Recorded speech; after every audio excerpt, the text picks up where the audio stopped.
কুষ্টিয়ার দৌলতপুরের বিএনপির দ্বিবার্ষিক সম্মেলনে অনুষ্ঠিত হয়েছে।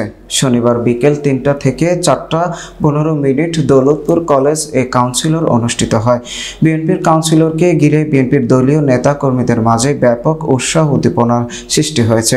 কাউন্সিলরদের ৩টি পদে ৯৯৪ জন ভোটের মাধ্যমে নির্বাচিত হন। সভাপতি, সাধারণ সম্পাদক ও সাংগঠনিক সম্পাদক নির্বাচনে ৩টি পদে ১৫ জন প্রার্থী প্রতিদ্বন্দ্বিতা করছেন।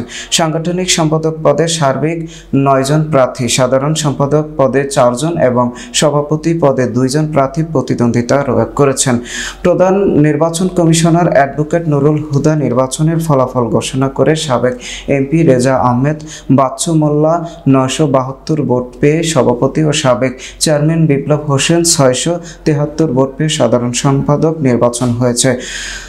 উক্ত কাউন্সিলর উদ্বোধক হিসেবে উপস্থিত ছিলেন জেলা বিএনপির আহ্বায়ক কুতুব উদ্দিন। প্রধান বক্তা হিসেবে উপস্থিত ছিলেন জেলা বিএনপির সদস্য সচিব জাকির হোসেন সরকার। কুষ্টিয়া জেলা শাখার অন্তর্গত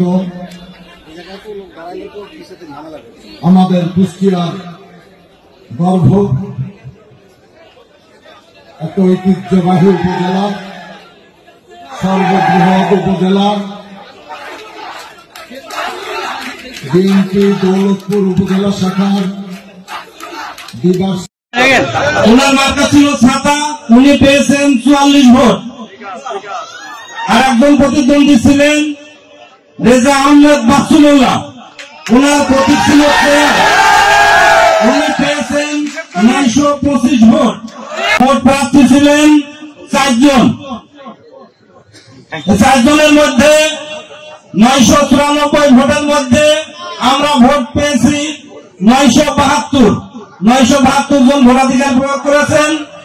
সাধারণ সম্পাদক পদে ৬টি ভোট মানে ৬টি ব্যালট বাতিল হয়েছে। এই ৪ জন প্রার্থীর মধ্যে আকবর আলী, ওনার প্রতীক ছিল চাকা, উনি পেয়েছেন ১১ ভোট। শহীদুল ইসলাম মঙ্গল সরকার, ওনার প্রতীক ছিল আনারস, উনি পেয়েছেন ৮৩ ভোট। মোহাম্মদ নুরুজ্জামান হাবলু মোল্লা, ওনার মার্কা ছিল দেওয়াল ঘড়ি, উনি পেয়েছেন ১৯৯ ভোট। মোহাম্মদ বিল্লাল হোসেন, ওনার প্রতীক ছিল মই, উনি পেয়েছেন ৬৭৩ ভোট।